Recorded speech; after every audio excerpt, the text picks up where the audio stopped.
tomba amoureux de la fiancée de son fils. Anna semblait, elle aussi, ressentir quelque chose pour lui, mais aucun des deux ne savait encore qui était l'autre. Ils se regardaient en silence, comme si le reste du monde avait disparu, jusqu'à ce que quelqu'un s'approche et que Stephen revienne à lui. Mais le désir, lui, était déjà bien là. Quelques jours plus tard, son fils ramena Anna à la maison pour la première fois. Stephen fit tout ce qu'il put pour garder la tête froide. Il la salua poliment, rien de plus, parce qu'il savait très bien ce qui était en jeu. S'il laissait cette attirance prendre le dessus, tout le monde souffrirait. Au moment du départ, Stephen ne put s'empêcher de la regarder. Et elle le regarda aussi. Ce regard, ce magnétisme entre eux, le cœur de Stephen s'emballa. Même quand la voiture eut disparu au bout de la rue, il n'arrivait pas à se calmer. Il pensait à elle tout le temps. Plus moyen de se concentrer au travail. Et un jour, en passant devant une cabine téléphonique, Anna l'appela. Elle lui donna une adresse. Stephen n'hésita pas une seconde et il dit qu'il serait là dans une heure. Ils savaient tous les deux ce que ça voulait dire. Mais le désir avait pris le dessus sur la raison. C'est là que tout commença vraiment. La tragédie aussi. Il arriva à l'adresse qu'elle lui avait donnée. La porte n'était pas fermée. Il entra. Anna l'attendait depuis un moment déjà. Aucun des deux ne parla. Pas besoin. Après ça, Stephen ressentit une pointe de culpabilité envers son fils. Sauf qu'une fois qu'on ouvre cette boîte-là, on ne la referme plus vraiment. Quand son fils dîna avec Anna et toute la famille, les autres riaient, parlaient normalement. Stephen, lui, fixait Anna sans dire un mot. Après le dîner, son fils raccompagna Anna en voiture. Stephen les suivit tout le long du trajet. Dès qu'il vit son fils repartir, il entra aussitôt dans la chambre d'Anna. Il était tombé dans cette relation interdite. Complètement. Il pensait à elle à chaque instant. Quand Anna et son fils partirent à Paris, Stephen ne supporta pas l'absence. Il les suivit. Il appela la chambre d'hôtel.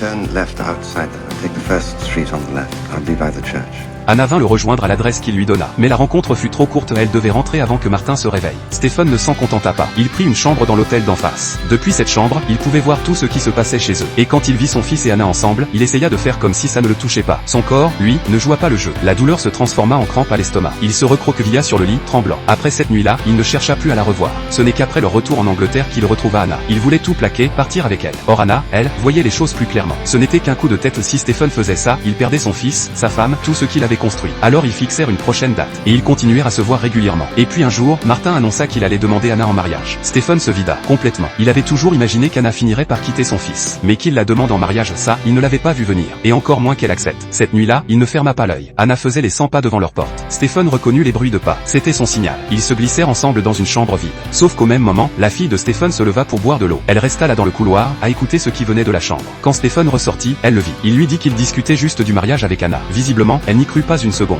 Le lendemain, la mère d'Anna débarqua à son tour. Tout le monde discuta du mariage, de l'organisation. La mère se vanta de s'être mariée 4 fois en disant qu'elle savait lire les hommes. La réunion terminée. Elle avertit Stephen de se tenir loin d'Anna. Elle avait flairé quelque chose entre Stephen et Anna. Ce qu'elle voulait vraiment, c'était qu'Anna ait une vie stable, pas celle qu'elle avait eue. Stephen décida finalement de rompre. Mais cette décision arriva beaucoup trop tard. Tout était déjà irréversible.